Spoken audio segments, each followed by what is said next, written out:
of course, it's our the greatest honor and pleasure to have Hiro speak at today's seminar. We usually at Lattes, we use the last seminar of the season to invite prestigious speakers, and Hiro definitely qualifies as a prestigious speaker. So Professor Dr. Hironori Washizaki is a professor and associate dean of Research Promotion Division at Waseda University in Tokyo. He's also a visiting professor at the National Institute of Informatics.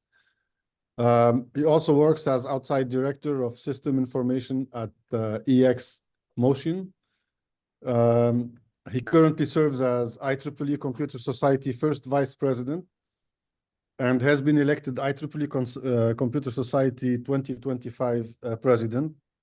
Thank you so much. Thank you so much for your, encouragement and support. And yes, he has led software engineering research and ICT professional and educational activities, including developing the IEEE CS guide to SWEBOK, software engineering body of knowledge. For people who may not know this, actually SWEBOK was more or less UCAM, close to 20 years ago, by professors department who later the camera was, but you had for you. Jan Gael, oh, can you mute Jan Gael? Okay, there Hi, Jan. Okay. Good morning.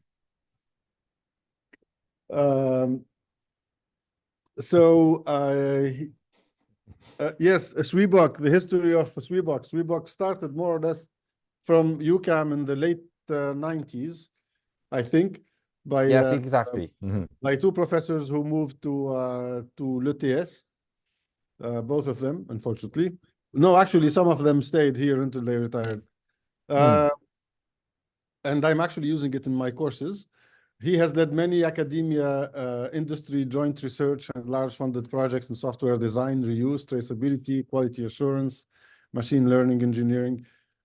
Recent achievements include the IoT design patterns and machine learning design patterns. And he leads a professional IoT AI DX education project called Smart SE. I will make sure to look at it.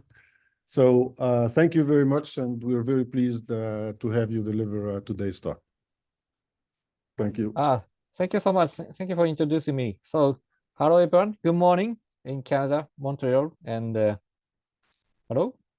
Okay. Or maybe.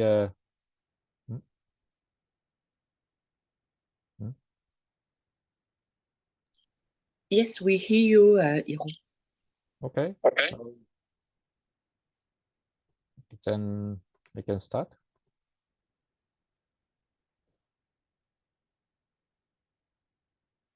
All right, so thank you for introducing me. I'm Hironori Washizaki.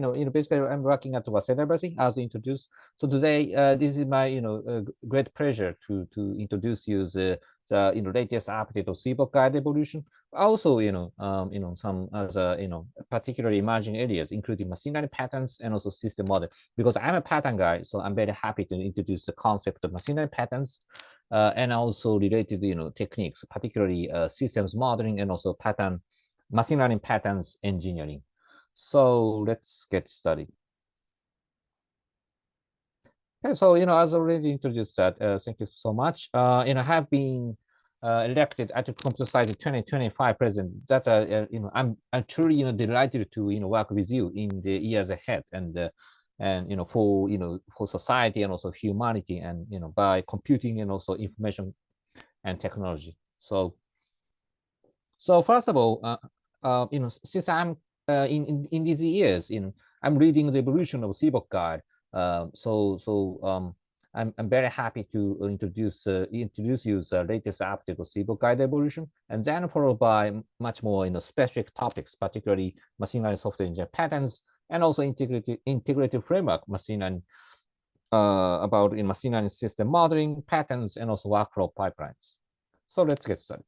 So I think most of you, I hope, knows the guide to the software engineering body of knowledge, or in short, SWEBOK guide.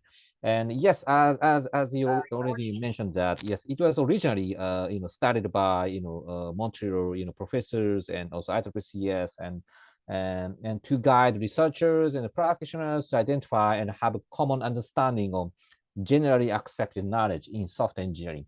So its first version was published 2001, so many years ago, and then version 2, and also version 2 was adopted as ISO document, and then version 3 was published almost 10 years ago, 2014, and then now we are going to release its latest version soon. Hopefully very early next year, okay, maybe January or February. So we are going to start its end-to-end public review. So everyone is welcome. So please join the public review soon. It will be started soon.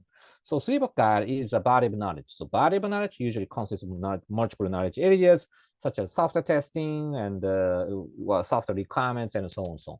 Then each knowledge area consists of multiple topics. For example, in terms of software testing, unit testing, integration testing, and so on. And then each topic refers to some textbooks or papers or articles. So then, usually body of knowledge is related to some other concepts such as skills, competencies, and finally jobs and roles. For example, IEEE Computer Society is providing not only SWEBOK guide, but also some other body of knowledge and also competency. So for example, you may know that there's another body of knowledge, EITBOK, and based on them, IEEE is also providing running courses and also certifications built on the top of them. Okay, so like this, SWEBOK guide can be a foundation for certification and also your educational curriculum. So please refer to SWEBOK guide, and then you can reorganize or you can identify some further areas for your research and also education and so on. So then let's see how SWEBOK guide has been evolved in these years. And it can be seen as almost as an evolutionary history of software engineering itself. So yeah, let's get back to some long history of software engineering. So long time ago, around 1970s and also early 80s, that the era of mainframe, right? So then at that time, there were structured programming and also waterfall process. Well, of course, those are still available techniques and also process. And after that, PC and also client to server emerged, right? So then there are a lot of software engineering methods and processes and management have been invented, such as formalization, software design, program generation, and maturity model, and also management. And after that, okay, so internet has come, right? So in late 1990s and also 2020s, then object-oriented method techniques and so requirements engineering, modeling, verification, use, and the processes were iterative and also incremental process. So that's a kind of renaissance of many techniques and processes in software engineering. And so then SWEBOK version 1 captures some early endeavors in software engineering so we can visualize like this. And after that, SWEBOK version 2 captured the latest at the time of late 1990s, such as object orientation, requirements engineering, modeling, and so on. After that, ubiquitous computing has come. Okay, so in late 20 and also early 2010, so such as to address those computing environments, software engineering invented more advanced techniques and methods such as model-driven product line engineering, global software development, and also open coding and open development, and of course open source and value-based software engineering, and integration with systems engineering. And in many projects went towards agile process, like extreme programming, Scrum, and so on. So then last version, SWEBOK version 3, captured some of those essences, particularly some model-driven development, and some and somewhat related to agile, but it was not so enough. Therefore, SWEBOK version 4 is going to address more about those advancement in software engineering, and also in late 2010 and also 2020,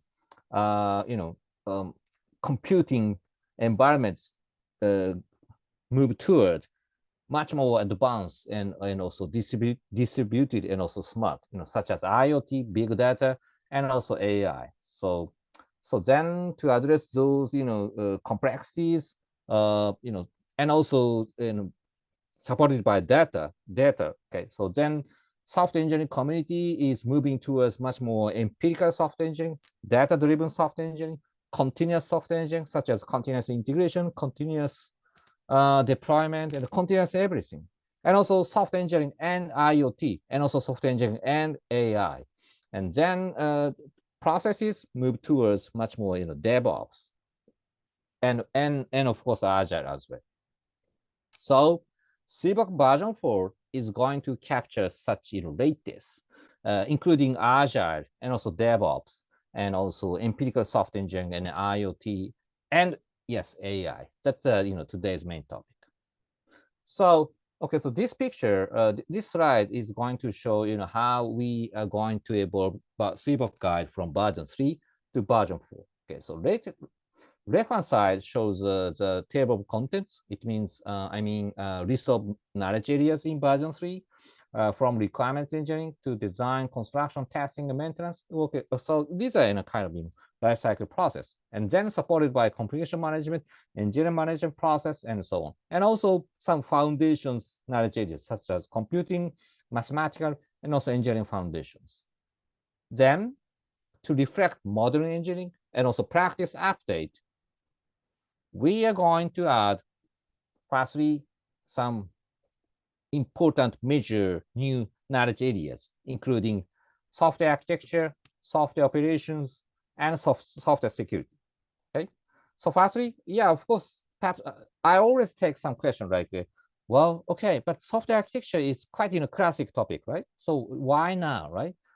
The answer is because that as I mentioned that many computing environments are moving towards much more complicated and having much complexity, like in IoT and also AI-based systems and IoT-based systems. So now engineers should know the basics and the foundation of software architecture and architecting. So that's why we are going to emphasize the importance of software architecture. And also, okay, what about operations, right? As I said, many projects are moving towards DevOps and also Agile. So it's much important to emphasize the importance of operations. And last but not least, security. Yes, of course, security is a part of software quality attributes, right? Like others, like maintainability, reliability, usability, many entities. However, it's the era of IoT and also Internet of Everything. It means that almost any software is connected to some others, right? Therefore, security is becoming a fast citizen. Very important quality attribute. Okay, so therefore we are going to emphasize such importance of software security. All right, so that's the reason to have these three new knowledge areas: software architecture, software operations, and software security. Okay, then what about Agile? As I said, we in the era of Agile and also DevOps. So we decided not to have independent knowledge area dedicated to Agile and DevOps, because particularly Agile it's not just as a collection of practices, but it's much more mindset, right? So yeah, for example, what about testing, yes, there are a lot of agile testing methods. Okay, then what about the security? Yes, there are some agile security practices. Like this, agile can be seen as a kind of cross-cutting concern. Therefore, we locate agile like this as cross-cutting concern. So agile is incorporated in many, almost all knowledge areas. And last but not least, what about AI? Yes, we believe that it is too early to have independent knowledge area dedicated to AI and software engineering. So maybe next version, version 5, might address AI and software engineering as independent knowledge area. But this time, we're going to address AI and software engineering under the existing computing foundations knowledge area as a topic, okay, as a topic. Okay, so this is a very an overview of evolution of SWEBOK guide from version 3 to version 4. All right, so then I can briefly introduce you, how we are going to evolve some, particularly having new knowledge areas. So firstly, okay, software architecture here. So software architecture is going to have 4 topic areas: software architecture fundamentals, architecture description, processes, and evaluation. So yeah, for example, what about fundamentals? Usually architecting involves multiple stakeholders and their concerns, right? So this picture shows a kind of quite abstract view of how engineers need to address various concerns by stakeholders, right? Such as architecture analysis, synthesis, and evaluation. So that's quite high level overview of software architecting, but to address concerns and stakeholders. Okay, then what about software security? Okay, it is going to have multiple topic areas, including fundamentals, security management organization. Yes, software security is not just about techniques or technology, but also management organization is also important, right? And also, of course, software security engineering processes, security engineering for software systems, such as security requirements, security design, security patterns, and also secure coding was construction for security, security tools, and domain-specific software security. Okay, so this is quite interesting, right? Because security is somehow different from other quality attributes like maintainability or reliability, because often we have to address such domain-specific security, because attackers usually try to utilize some vulnerability specific to some platforms or domains. Okay, so therefore engineers should know some domain specific security concerns, and also vulnerability, and also possibly defense mechanisms, such as security for containers and cloud, security for IoT, and also security for machine learning based application. Okay.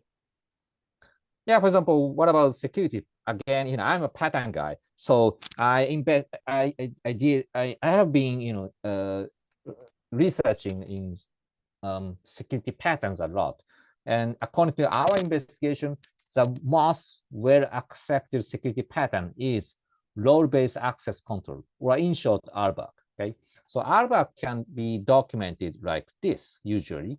So its problem is, how do we assign rights to people based on their functions or tasks? The corresponding solution is assign users to roles and give rights to those roles so they can perform their tasks.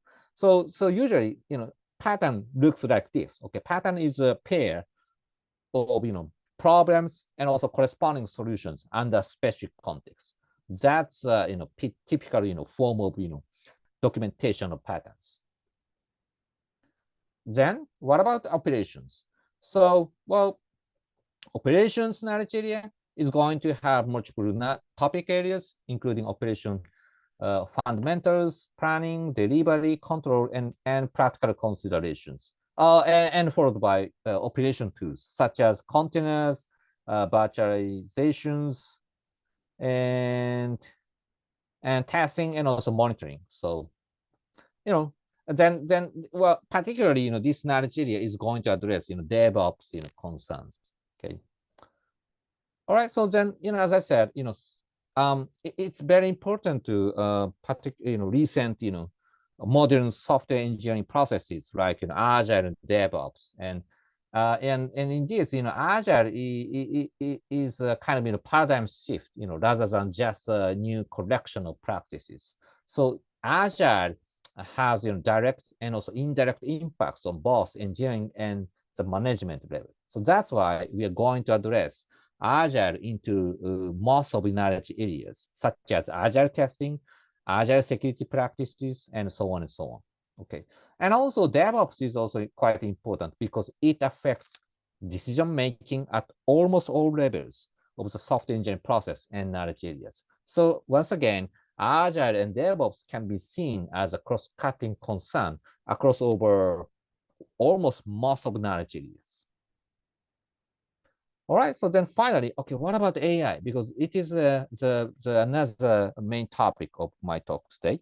So, well, of course, we know, perhaps we know that, there are, limitations and challenges in AI-based software because often such AI-based software systems have uncertainty and also stochastic behavior. So there will be two possible directions between AI and software engineering: AI for software engineering and software engineering for AI. Okay, so AI for software engineering is about building high quality software systems by replicating human developers' behavior, and that ranging from almost all development strategies, such as requirements engineering. Yeah, for example, what about cost estimation, right, by AI, particularly machine learning, and also what about software testing supported by AI or machine learning, and so like this, AI is now used for many software engineering activities. Then what about another directions, SE, software engineering for AI? Okay, so that's the main topic today. It is quite different because AI-based software systems are quite different from traditional software systems, since the rules and system behavior of AI systems are inferred from data, right? So not defined by code, but basically decided by data, given data, and often it is quite probabilistic, and so its behavior is sometimes quite unstable. For example, okay, yesterday we input this data and get some output, but maybe today the output could be, or behavior could be different. So like this, so we need to address such uncertainty and also such an unstable behavior. So that's why we see that there is a clear need for particular support of software engineering for AI. And also we say that it's important to document practices to address such difficulties and challenges in AI systems as patterns. So, and then I often take some question like, okay, then what's next? Okay, well, I mean, what about after version 4, like in version 5 or version 6? What's next? Well, of course, it's very hard to predict the future, right? Particularly the era of VUCA or uncertainty, or but let's try to predict the future, because fortunately we IEEE Computer Society also provides you technology prediction report, well, regularly. So okay, so this picture is taken from the latest IEEE technology prediction report. It was published this I guess January or February. Okay, so this prediction was made by a prediction team chaired by Dejan. And so this figure shows, okay, so x-axis indicates the success of technology development, okay? And y-axis shows the impact to humanity. Okay, then how we can locate such AI and software engineering? You may see this area. such as generative AI, AI assisted DevOps, software for computing continuum from edge devices to cloud computing, also augmented reality. Okay, these can be seen located here. Okay, so having quite good success, right? But having somewhat low impact on humanity. On the other hand, you may see some other potential areas such as artificial general intelligence, or in short AGI, and also disinformation, or autonomous robots, or IT for sustainability in the middle.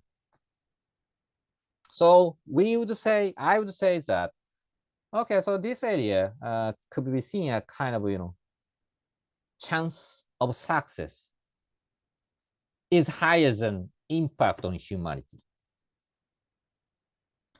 So yeah, we can do that, and indeed I'm doing that, research and practices in particularly in targeting in this area.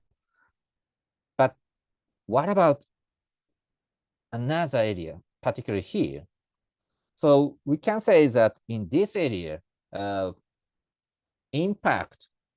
is an impact on humanity, maybe higher than chance of success. In other words, okay, so maybe worth investing in. So I would say that, of course, it's important to do research more, do practice more, targeting this area. But at the same time, software engineering community should also consider that area. So, that's one possible, prediction based on IWCS technology prediction report. But of course, I do not guarantee the future. So, because for example, last year, almost no one, talks about, ChatGPT, but now this year, everyone is talking about ChatGPT. So then, okay, then next year, who knows the future? But this could be one possible, future, aspect of future.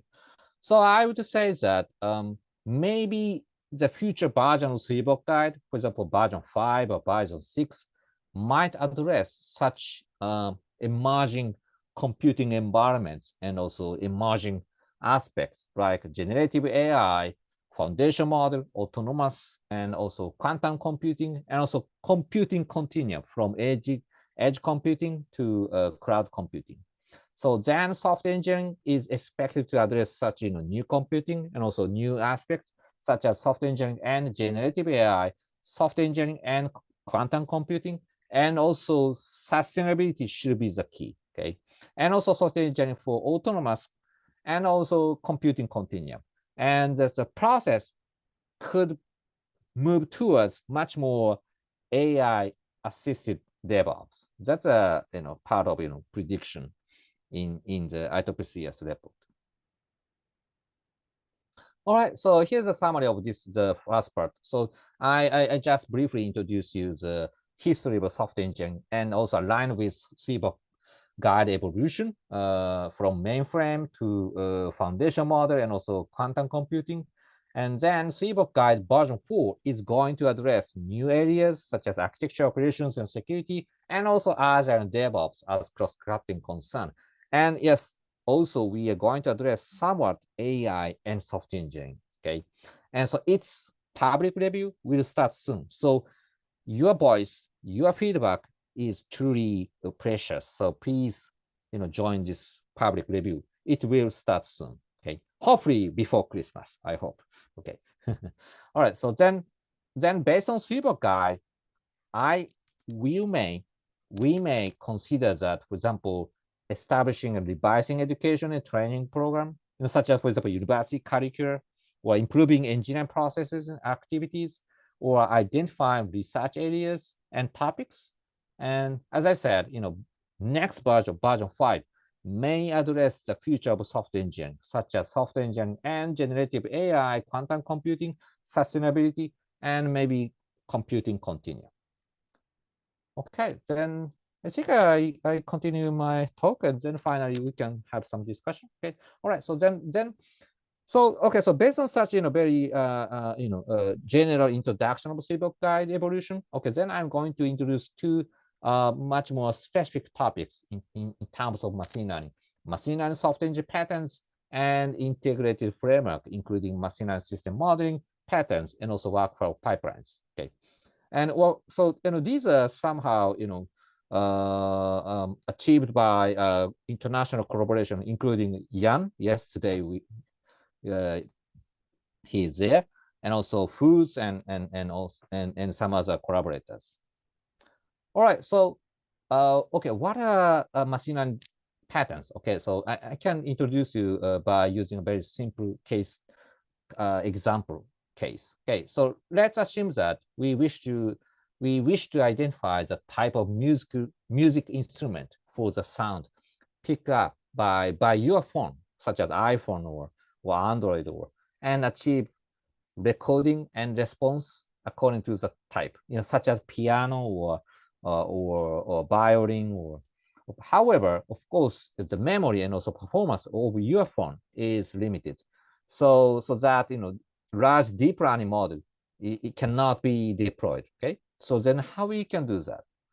Then usually let's use two-stage predictions. Okay, where a small model, small machine learning model on the cell phone, it decides if a sound is a musical instrument, and a large deep learning model on the cloud can classify the type of sound precisely only if it is a musical instrument. For the large model, of course, why not adopting transfer learning, right, to achieve precise classification. So I highlighted these two terms, two-stage predictions and also transfer learning. Those are quite common practices and common techniques, right? Almost everyone knows in the machine learning engineering. So so then based on these, actually these are patterns actually. So based on these two patterns, we can draw this quite high level architecture. Okay, here's a device having small machine learning model to classify or to decide whether or not the given sound is musical instrument. And only the case of musical instrument, then cloud model can precisely classify the type of musical instrument. So indeed, these solutions are quite often adopted in many projects, many applications. Therefore, such recurrent problems and corresponding solutions can be documented as patterns. And indeed, those are well documented by Google's AI experts and engineers. For example, first one is called two predictions. Its problem is there is a need to blah, blah, blah, and corresponding solutions, utilization flow is divided into two phases, simple model and complex model on the cloud. Okay, and transfer learning, yes, we know transfer learning. So once again, these are well documented in the book titled Machine Learning Design Patterns. And by the way, it's a really good book, so I translated it into Japanese, 機械学習 design pattern in Japanese. Okay. All right. So, and I believe that machine learning software engineering needs those patterns. There are two reasons to say that. One is that because we need bridge between abstract high level paradigm and low level concrete cases tools.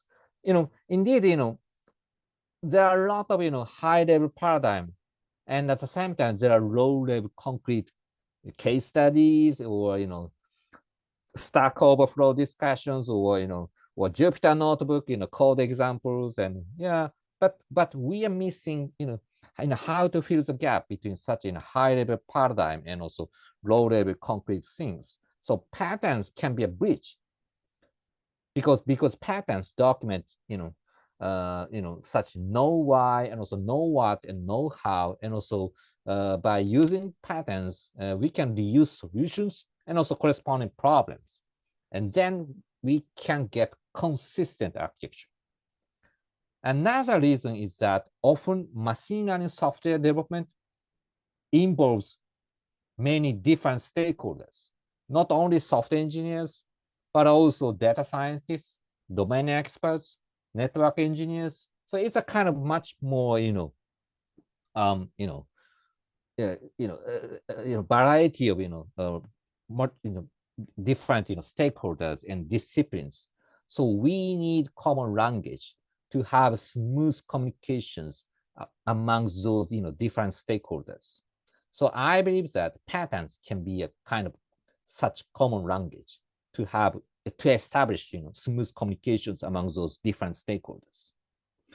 So yes, and indeed in machine learning software engineering, we are having many, well, not so many so far, but having some patterns, such as already mentioned, introduced architecture and design patterns, such as machine learning design patterns. And also we are documenting our own complementing software engineering patterns for machine learning applications together with Jan and also some other researchers and collaborators. And not only architecture and design patterns, also there are some other specific patterns like safety and security patterns, responsible AI patterns, development and management practices, and also prompt engineering patterns. Yes, there are some emerging prompt engineering patterns, particularly for ChatGPT and some other generative AI. All right, so then, for example, we are documenting software engineering patterns for machine learning applications, and it was originally published in the last year at IEEE Computer, and fortunately, exactly yesterday we got a great news that this paper was awarded as best paper.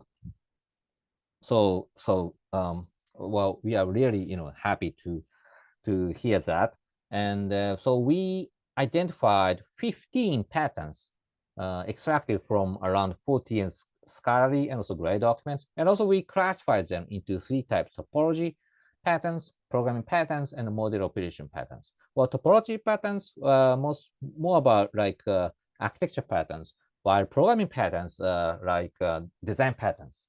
And model operation much more focuses on machine learning model operation.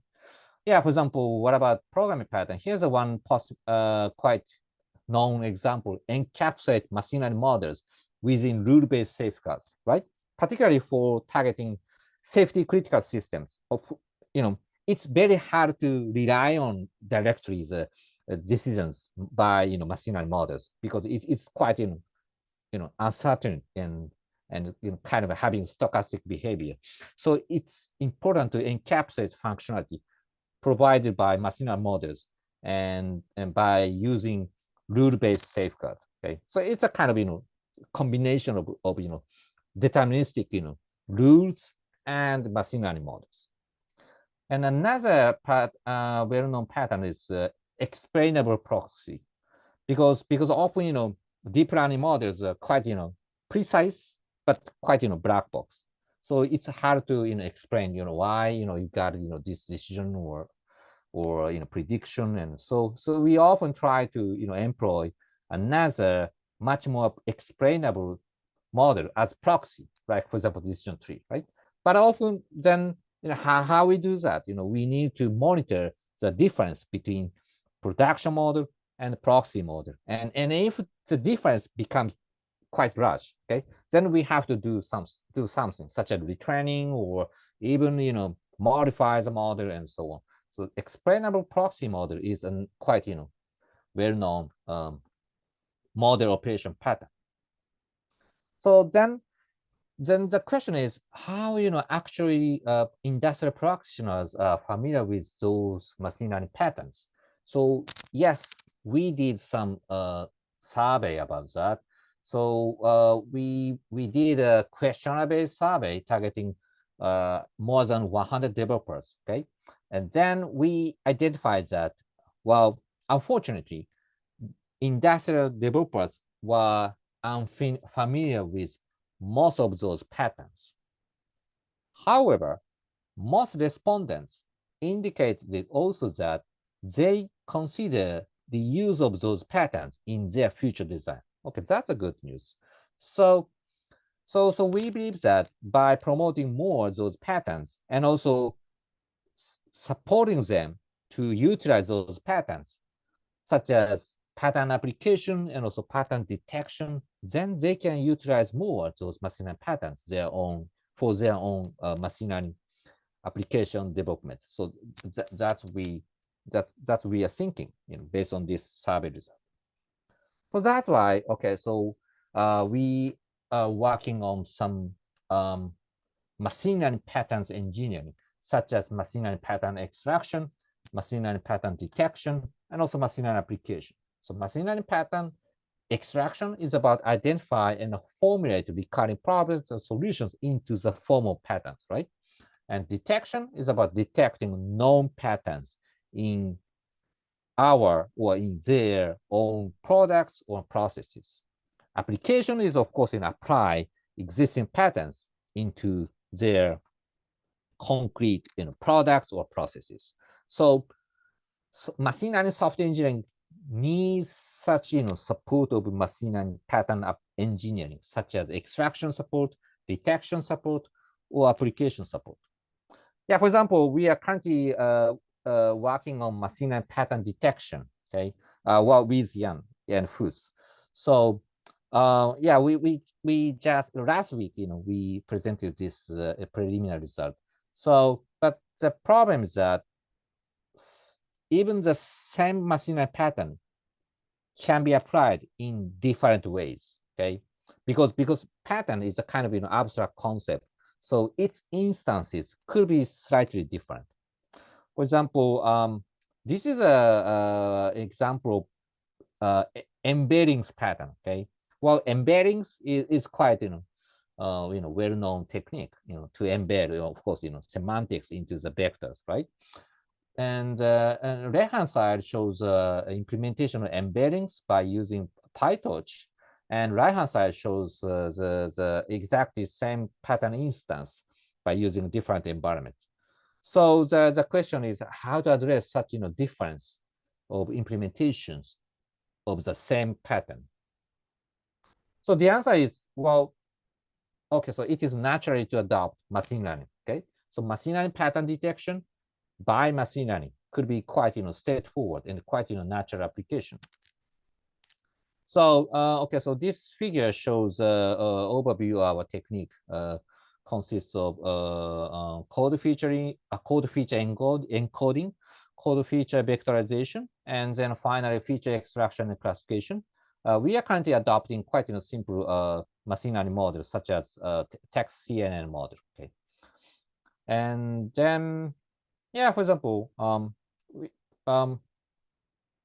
we are currently targeting multiple machine learning design patterns such as embeddings pattern, feature cross, multi-level pattern hash feature, and then we got quite nice accuracy by using text CNN model compared with other classic models such as LSTM and also text RN. Okay, here's an example. So well, okay, so this text is taken from the code and also AST, okay? And then by using visualization technique, we highlighted that, for example, in this case, text CNN model focused on some particular features and terms such as multi-level binarizer, MLB, fit transform, those are kind of quite unique specific terms dedicated to or specific to the embeddings pattern in sorry, not embeddings, but the multi-level pattern.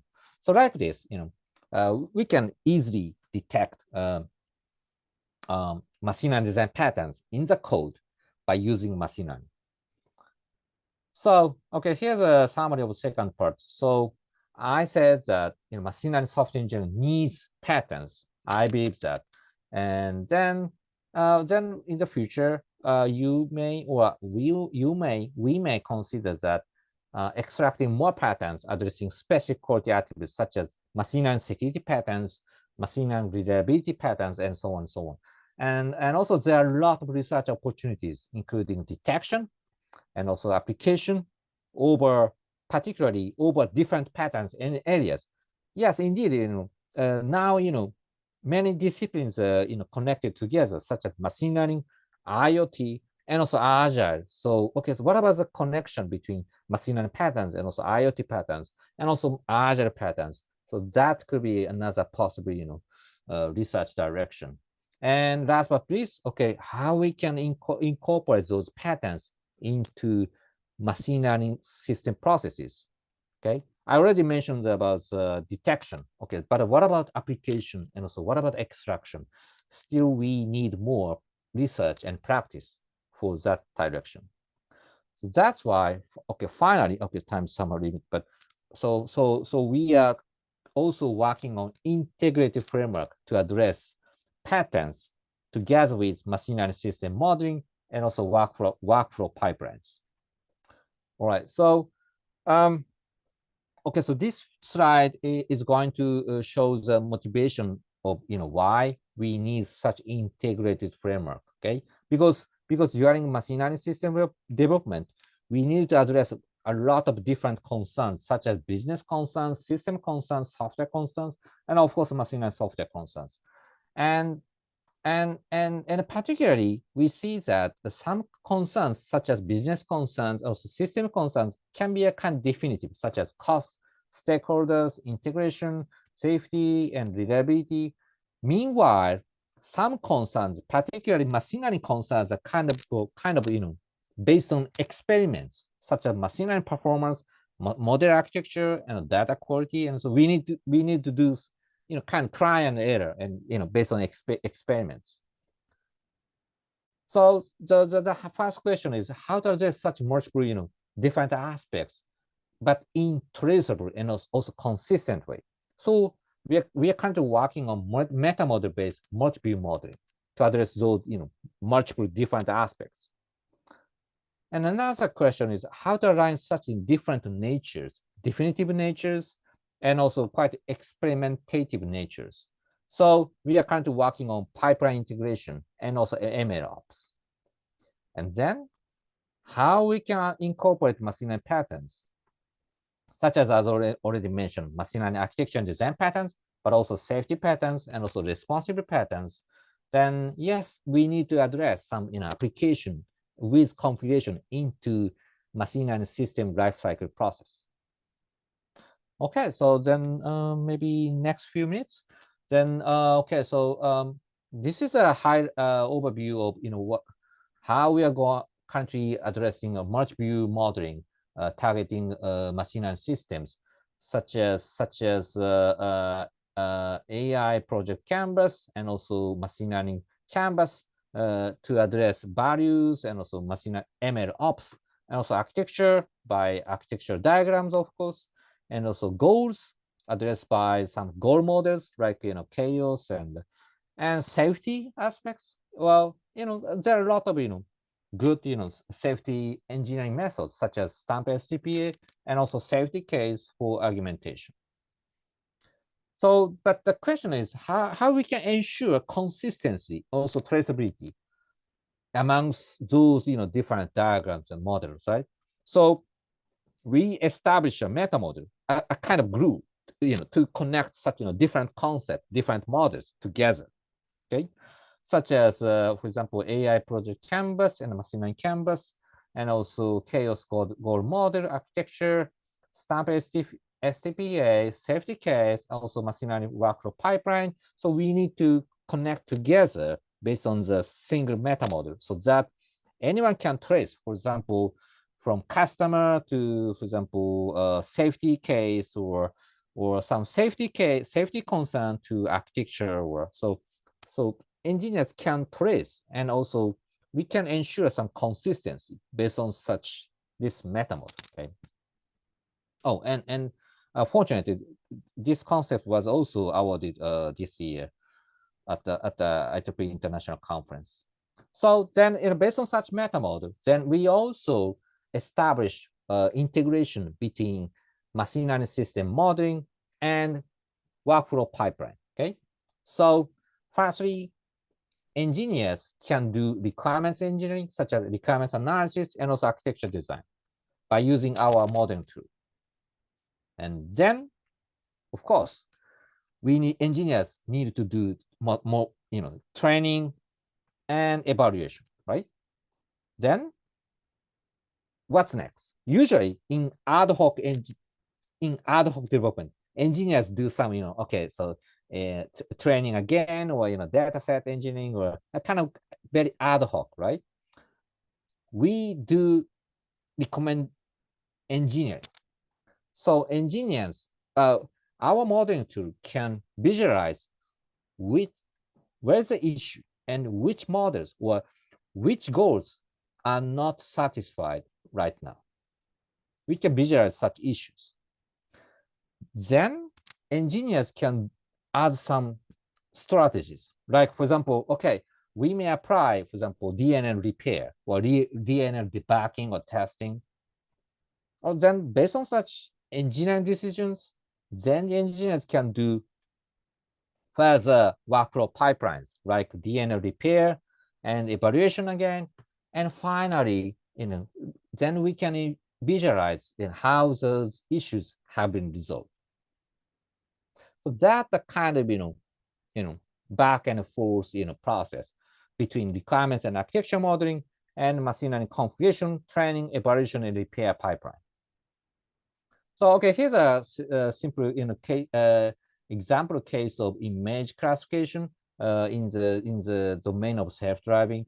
So for example, how can we develop and revise a system based on DNN, deep learning model with acceptable recognition accuracy, considering safety in the city and also highway? There are a lot of different traffic signs such as 50-kilometer speed limit or 100 on the highway. Okay, so firstly, we engineers need to identify high level goals and value proposition, and so who is the customer, and by using AI project canvas and also machine learning canvas. And then engineers do architecting, right? Such as by using architecture diagram, engineers can design the entire architecture, particularly machine learning components with surrounding components. And then engineers need to identify requirements and also goals, okay? For example, by using goal model.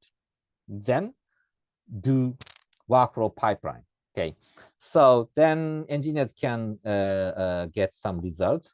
Okay, then some goals, some requirements have been satisfied, but some were not satisfied. And you see that some areas are not yet satisfied, right? Because of some misclassified data. All right, so then engineers can do safety analysis more by using stamp STPA and also safety case. Then engineers can do further engineering. For example, maybe additional repair, such as balance repair or very aggressive repair. And then engineers can get some, somewhat, different results by using different strategies.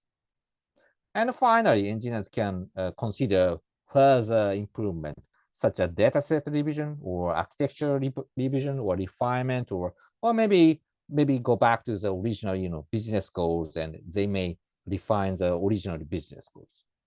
But here's a demonstration, but today somehow the time is limited, so just oops, oh, sorry, hold on.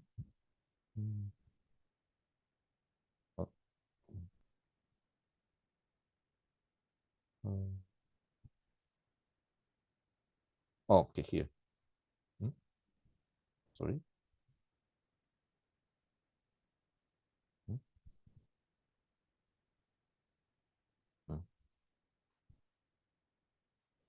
All right, so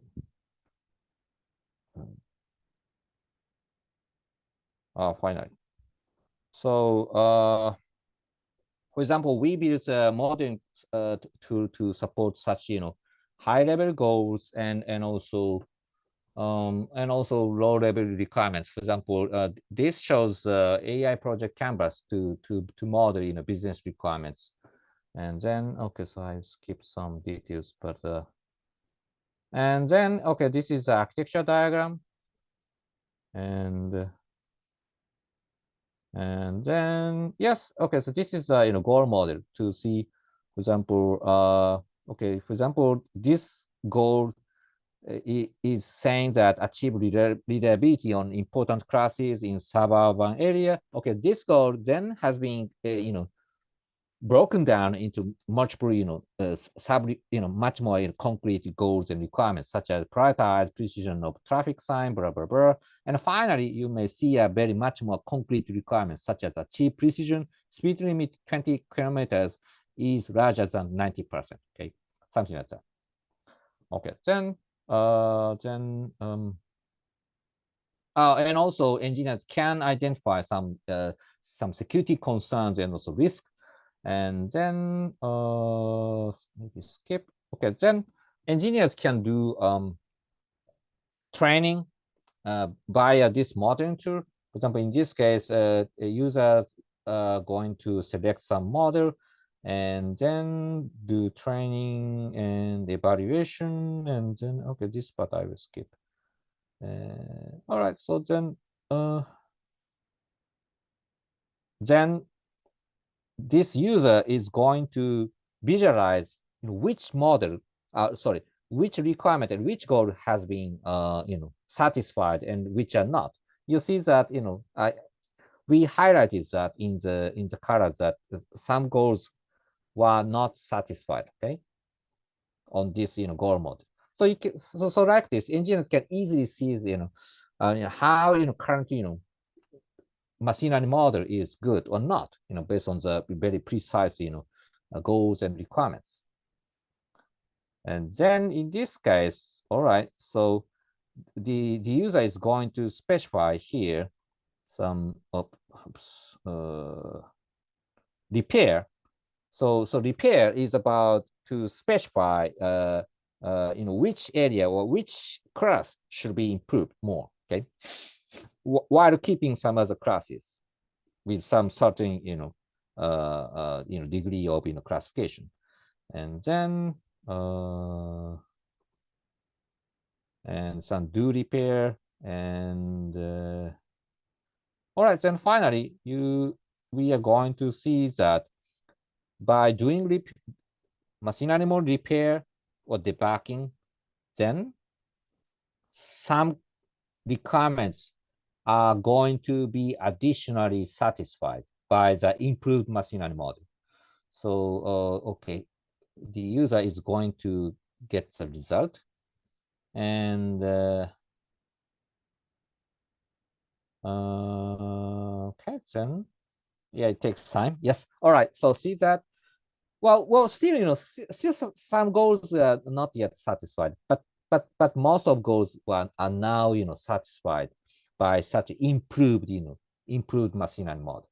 So like this, engineers can easily see, how to engineering, do engineering that, targeting machine learning models and also entire systems. So that's currently we are working on. And in addition, in our framework, we are also going to address machine learning pattern application and engineering. For example, our system is going to address application of machine learning patterns. For example, this is a kind of very preliminary prototype to support machine learning applications, such as the engineer is going to select some of patterns, and then the pattern is applied to the target model. And yeah, okay, so since it's time, all right, so I will stop. So okay, so so at the last part, I introduced our latest achievement about the machine learning integrated framework. Okay, so so I hope that we can do more about integration and also further extension, and also maybe in the future we may target, for example, large language model and also foundation model. Okay, so that's all my talk, and thank you for listening, and I'm very happy to take any questions. Thank you so much.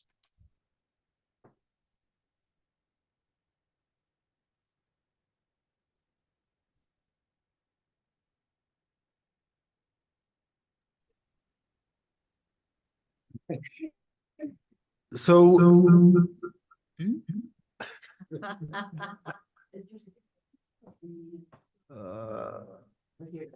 yes, I turned off my speaker.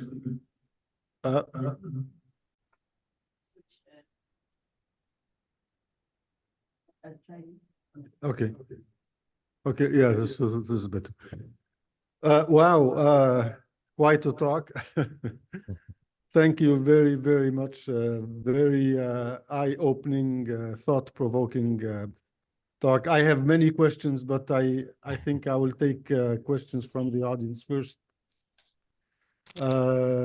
Diego, go ahead. Hi, Hironori. I hope you can hear me well. Thank you so much for the talk. We actually use your paper and Jan and Futsi on the patterns of machine learning in one of my classes on engineering AI systems. So it's very useful for us.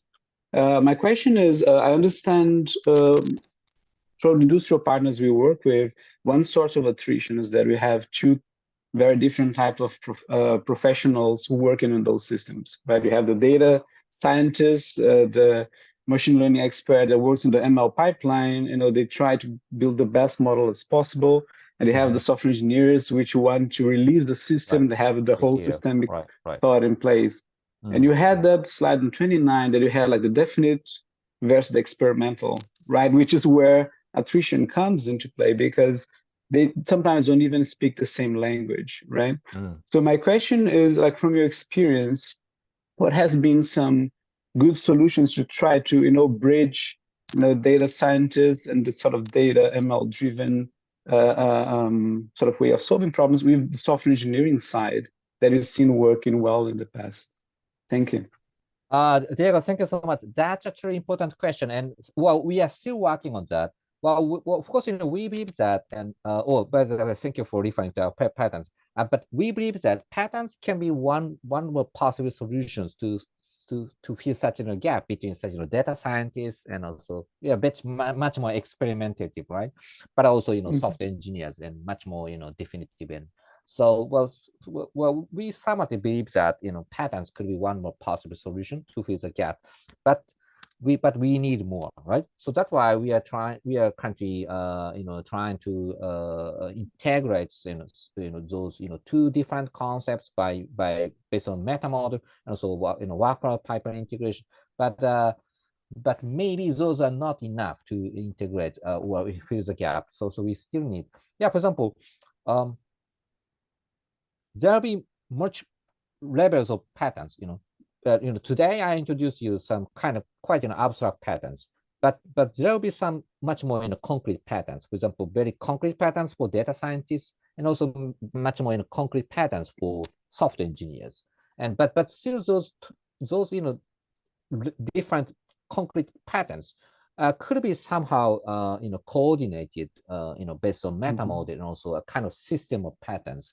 And then our tool may in the future support such coordination of different patterns, different abstraction layers, and that we want possible solution to make a smooth conversation between data scientists and also software engineers. Well, together with workflow pipeline integration, I think that is also another key to support such smooth communication. Well, still we are working on that. That's great. Thank you so much. Thanks. Great. Any other questions? Zandra. I'll try my micro. Is it reverbing or what? Yes, I hear you. Okay. Yes, thanks. Okay, I will. Thank you, Professor Washizaki, for your super presentation. I'm not from computer science, so it was, although very clear for me, so it's super good. Just to tell you, I'm from business.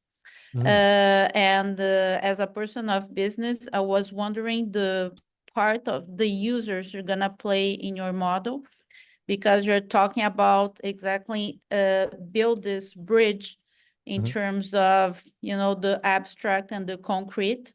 And I was thinking in terms of machine learning, how human beings, they are erratic. They have erratic behaviors.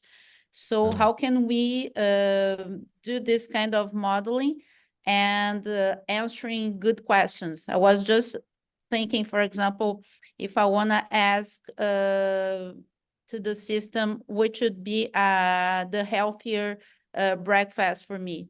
And if I'm coming from Japan, probably we're going to have fish in our breakfast. But if we are coming, yes, if we are coming from here, it's going to be something different. So probably I'm not having the same answer. How we're going to include this erratic pattern and the culture bound that we have in this kind of modeling? That's a truly important, quite interesting question. I think that's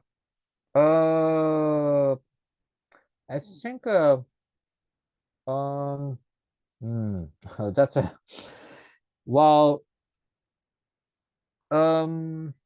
that's interesting because currently we're trying to address such some business values and somehow some underlying context by using some models such as project canvases and also some goal models.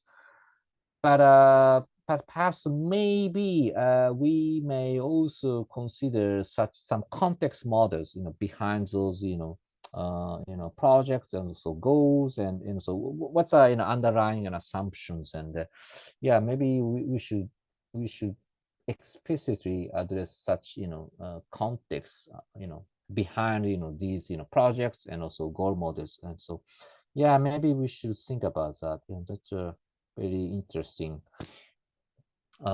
question. And yeah, well, perhaps we may consider that. Yeah, thank you for your question. Oh, and maybe one more thing is that often well, it's somehow related to that question, but often in AI project, often the originally requirements are somehow unclear, right? Having some uncertainty, right? So at the beginning, requirements could be defined such as, for example, accuracy is very high or low or something like that, very quite abstract requirements. And then by repeating some iterative process or agile process with supported by workflow integration, okay, then engineers can gradually define those unclear requirements into very much more concrete requirements.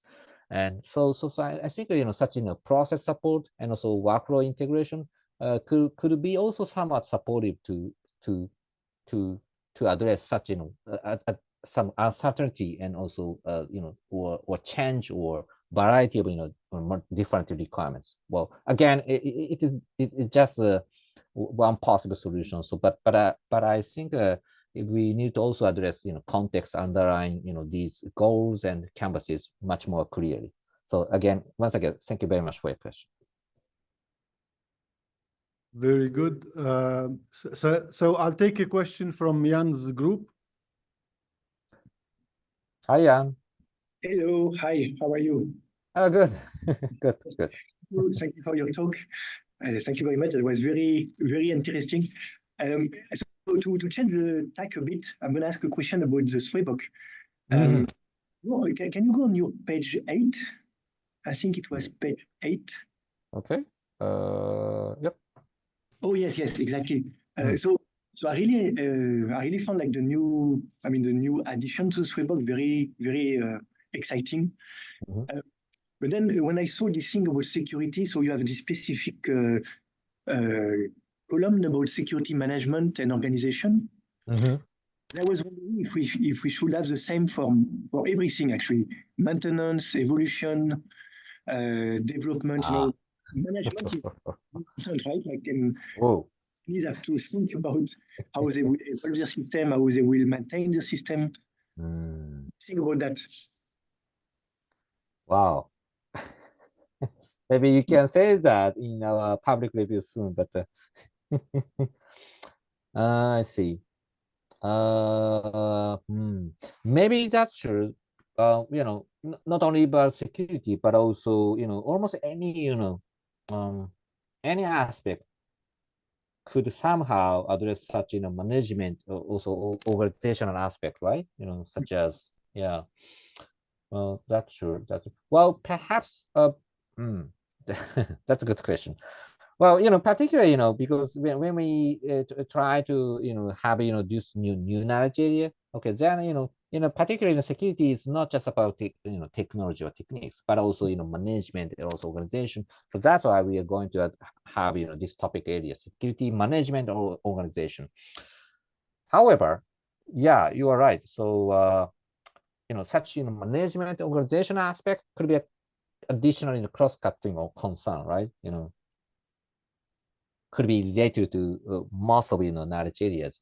So maybe in the future, yeah, maybe, yeah, like this. When I talk about SWEBOK guys, then discussion goes to much more cross-cutting concerns, and yeah, software engineering can be seen as a combination of such different concerns, and so yeah, maybe in the future we may consider such management organizational aspect more for other knowledge areas as well. But particularly we believe that security requires such management and organizational aspect. So that's why we try to emphasize such importance. But again, maybe in the future, why not some other knowledge areas? Yeah, we may consider. Thank you. Thank you so much. Great. Thank you very much. Diego, do you have a second question? I do. I don't want to monopolize the question, but if I may go ahead. Go ahead. Thank you, Afed. So I think what I'm also interested in is let's look at the future and how like this Gen AI has been used and have become systems we now have to service, deploy, and manage, right? Well, before we had, and even if we had like very complex black box models, we still had some proxy models, as you mentioned, could allow us to debug the system, maybe test some security concerns, some performance concerns. Now these big models, we have none of that, right? They don't even fit a single server we have normally, and everything changes because we're still trying to figure it out how they work, or even how to test them. So let's say, what would you say, like looking forward, changes, what are the biggest challenges we have to solve to service those systems, which it seems every company is trying to build their own? I think there'll be well, I do not predict all aspects, but at least for example, well, testing is becoming much more important, right? Because engineers and even non-engineers are going to use generative AI to generate their own software, and then those software can be incorporated into a very big system. So software testing, targeting such generated code and generated software part could becoming much more important, and that's one thing. And another is that okay, so that's why architecture is becoming much more important. So yeah, let's get back to the very classic architecture disciplines, such as modularization, and also having clear interfaces, and some parts could be black box, some parts could be white box, but still we need to have a very clear modularization, and also ensure correctness of each part at some extent. And so like this, architecture and concepts of architecture is again becoming again important. And perhaps last but least is perhaps we need to consider more about many people, as I said, even non-engineers are going to generate software for their own use. And so classic software engineering mostly targeting software engineers and very or experts, but now software engineering should also consider such non-experts or even the typical even customers, and such a much more such end users requirements engineering, and also how we can support to let them document their own needs and requirements into the prompt to be used for generative AI, and so like this software testing, software architecture, and also requirements engineering for people could be becoming much more important. Well, that's my view, but let's see. It's hard to predict the future, but let's see. Absolutely. Thank you again. It will be some exciting times to see how software engineer evolves as we incorporate such techniques. Thank you so much. You're Okay, welcome. Jan Gael, you have a question, and I will ask my own questions after your question. Go ahead. Thank you, Ahmed. Thank you again, Hiro. It's a very interesting discussion. There is a question here. Yes. So thank you very much, Professor, for the presentation. I just one question. You mentioned during your presentation about balanced repair and aggressive repair of DNN. So talk a bit more on this. What is the difference between these two and how they work? Oh, okay, I see. Maybe this one, right?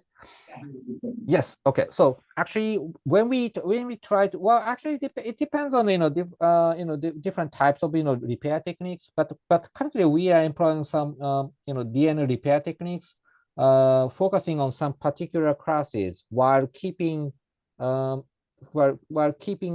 prediction levels of some other classes. So balance repair means that a kind of to try to improve prediction for each class, such as, for example, in the case of self-driving, such as classification of pedestrian, and also classification of vehicles and traffic lights, so on. And so I try to improve for most of classes, okay. So that's a kind of very balanced repair. So, improving some classification accuracy, targeting, most of classes. While aggressive repair could be focusing on single particular classes only, to improve the classification accuracy of the very target limited classes. For example, only pedestrian or only this traffic sign, or so such aggressive repair might have side effect to decrease the classification accuracy of some other classes. For example, when we try to improve the classification accuracy of pedestrian, then the same deep learning model may have side effect, like some maybe low accuracy of some other classes, such as vehicles. So that is we call very aggressive repair. So then the question is, which strategy is better, balance repair or aggressive repair? So so let's see, how it works. And so our framework can visualize, both results, and then engineers can decide, okay, which is better for our cases, our goals, or our requirements. So so again, those are kind of strategies to use such class-focused repair techniques. Thank you very much. Yeah, you're welcome. So I will go ahead and ask my questions. Actually, it's not so much questions. I found myself, I was nodding most of the time. My neck almost hurts now. So I just say first a couple of words about SWEBOK. I actually ended up using it in my classes more than I thought I would. One of the reasons is actually to sort through the terminology and all of the hype that we find in many blogs and in many software engineering gurus and guys who do test-driven development and who do behavior-driven development, and the terminology is not the same. So whenever I want to get to the source, I go to SWEBOK and say, okay, guys, this is the definition. Yes. This is where it's at. And so actually, I found it very, very useful.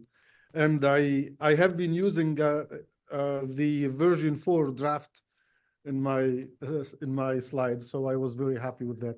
I don't remember seeing architecture that maybe I used an older version.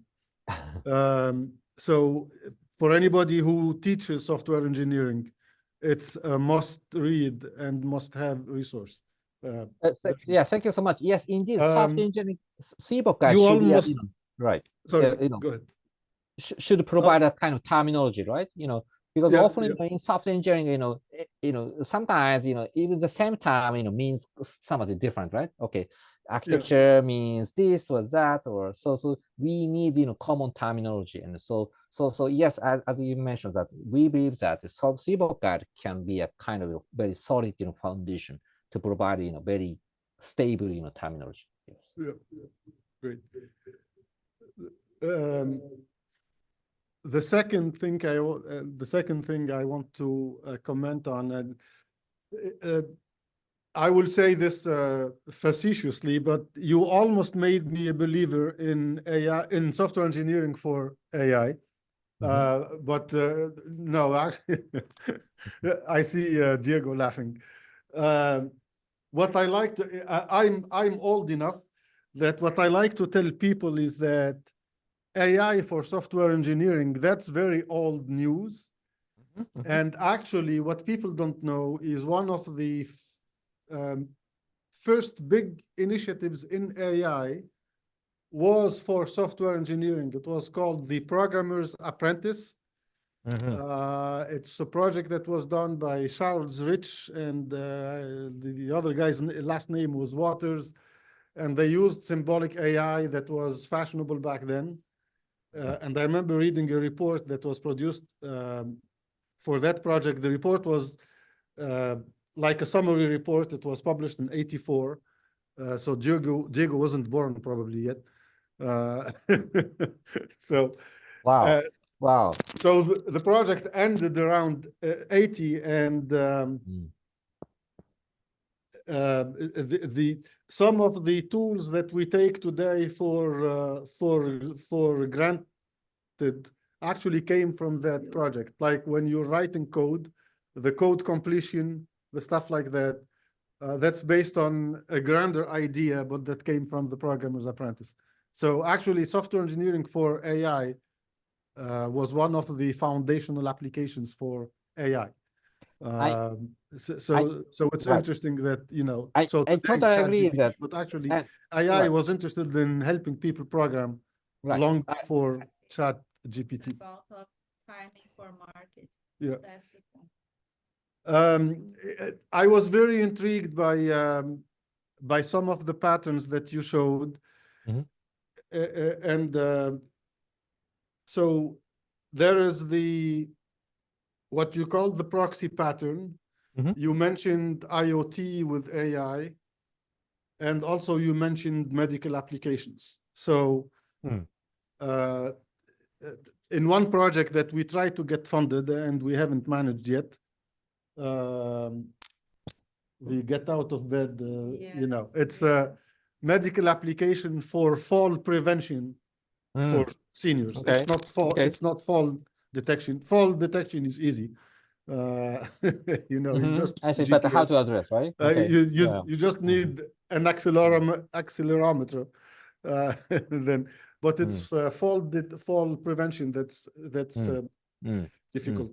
And so we needed a quick classification to take place on the edge, because we envisioned like products that you can buy at Walmart, but intermittent connectivity with the cloud. And so you have the deep neural network model. The powerful model is on the cloud. You have a proxy model that's simplified, and that I was very happy to see that you said that it's rule-based, because anyway, it put so many things together in my head. And for some of the medical applications, that might be the way to go. You have a quick response on the edge. Right. I think that's go ahead. Yeah, that's really great, because we just started to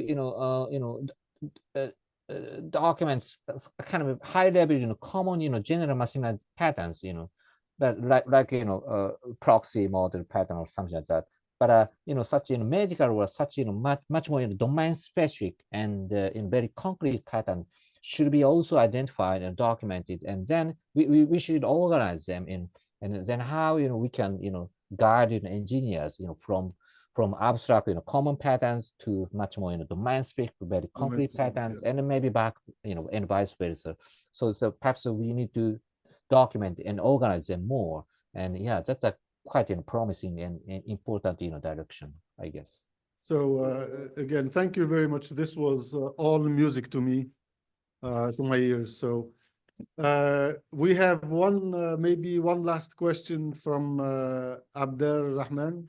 Go ahead, Abdel Rahman. Yes, well, I don't have question. I want to thank you, Prof. Hironori, for the talk. Very interesting. I'm professor in the business school, and I'm former student of Hafid, and I have software engineering background. So I found the new topics for software for SWEBOK very relevant. I may read the open reviews, and I'm pattern guy. I use business analysis and design patterns. So I just downloaded the ML paper, ML design, ML patterns paper, and will read it carefully. Maybe I will integrate it in one of my courses. So thank you again. Very interesting. Thank you. Thank you so much. Thank you so much. And I believe that SWEBOK guide can be utilized for not only software engineers but also yes, business persons or any customers or stakeholders, and also patterns as well. So yes, let's spread the word and work together in on some occasions. Yeah, thank you. Thank you. Great. So if there are no more questions, again, we would like to thank you profusely for this excellent, thought-provoking talk. This was very, and my friend, my marketing friend, hi. She said that she understood what's talking about. Our research lab, one of the trademarks of our research lab, that it is a multidisciplinary lab, and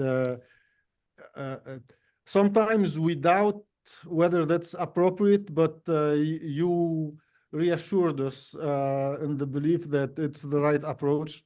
So we're very glad and proud to be a multidisciplinary lab. So great. Thank you very much. And you can go to sleep now. All right. Thank you so much. Thank you for having me. And also, I actually enjoy such a very great discussion. Thank you so much for your feedback. Thank you so much. We want to thank Jan Gael for having invited you also. This was a great coup. Thank you again, Hiro. All right.